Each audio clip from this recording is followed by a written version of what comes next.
মাটো শক্তিদায়িনী মাপ আমি শক্তি বিচাৰিছো যে দানৱক দমন কৰি আকৌ এবাৰ ভাৰতত নৰেন্দ্ৰ মোদী ডাঙৰীয়াক ৩ নম্বৰ বাৰৰ বাবে প্ৰধানমন্ত্ৰী হিচাপে আমি প্ৰতিষ্ঠা কৰিব পাৰোঁ।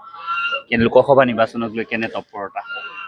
বহুত তৎপৰতাটো নাই, উৎসৱমুখী পৰিৱেশ এটা হৈ আছে আৰু এই উৎসৱমুখী পৰিৱেশত গণতন্ত্ৰৰ উৎসৱ নিৰ্বাচন ভালদৰে পাৰ হ'ব লাগে, হাঁহি ধেমালিৰ মাজত পাৰ হ'ব লাগে, বেয়া কথা ক'ব নালাগে। কেনে পাইছে? ভাল হৈছে আৰু ভাল কৰিব লাগিব।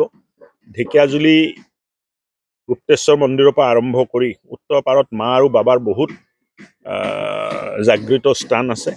গোটেই গুপ্তেশ্বৰ, মহাভৈৰৱ, আমাৰ নাহংকৰ, বিশ্বনাথ, কল্যাণী থান, এই গোটেই অঞ্চলবোৰ যদি ভালকে কৰা যায়, মই ভাবোঁ যে এটা অহা দিনবোৰত তীৰ্থযাত্ৰীৰ কাৰণে এটা টুৰিজমৰ কেন্দ্ৰ হিচাপে আমি গঢ় কৰি দিব পাৰিম।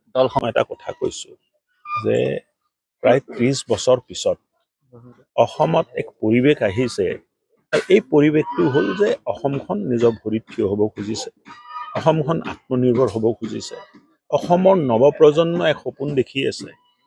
অসমত ডেকা ল'ৰা ছোৱালীয়ে এটা ভাল চিন্তা কৰি আছে, আন্দোলন পিকেটিং ভয় ভাবুকিৰ পৰা অসম ওলাই আহিছে, আৰু তাৰ ফল হ'ল যে যোৱা ৩ বছৰ যে কোনো ধৰণৰ আন্দোলন নহ'ল, কোনো ধৰণৰ পিকেটিং নহ'ল।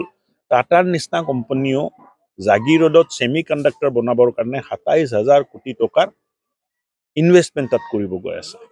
এই ২৭ টকাৰ ইনভেষ্টমেণ্ট হোৱা নাছিলে অসমত, ২৭,০০০ কোটি টকাৰ ইনভেষ্টমেণ্ট হৈ আছে।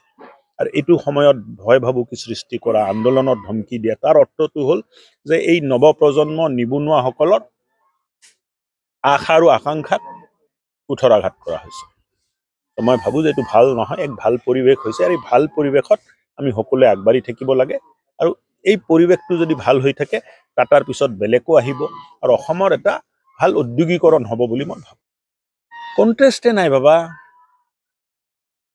ক'ত কণ্টেষ্ট আছে? এতিয়াতো কণ্টেষ্ট মোৰ আৰু উৎপল বৰাৰ মাজত চলি আছে যে কোনে বেছি ভোট দিব, বেলেগ ক'ত কণ্টেষ্ট আছে? ৰঞ্জিত দত্তক লৈ এতিয়া কেনেধৰণৰ প্ৰচাৰ আৰম্ভ হৈছে? প্ৰচাৰ কি প্ৰচাৰ কৰিম কওক? উত্তৰ পূৰ্বাঞ্চলৰ ভিতৰত আটাইতকৈ বেছি ব্যৱধানত জিকা সাংসদজন হ'ব ৰঞ্জিত দত্ত। এতিয়া কম্পিটিশ্যন ৯জন বিধায়কৰ মাজত চলি আছে যে কোনে কিমান বেছি ডিফাৰেঞ্চত ভোট দিব পাৰে।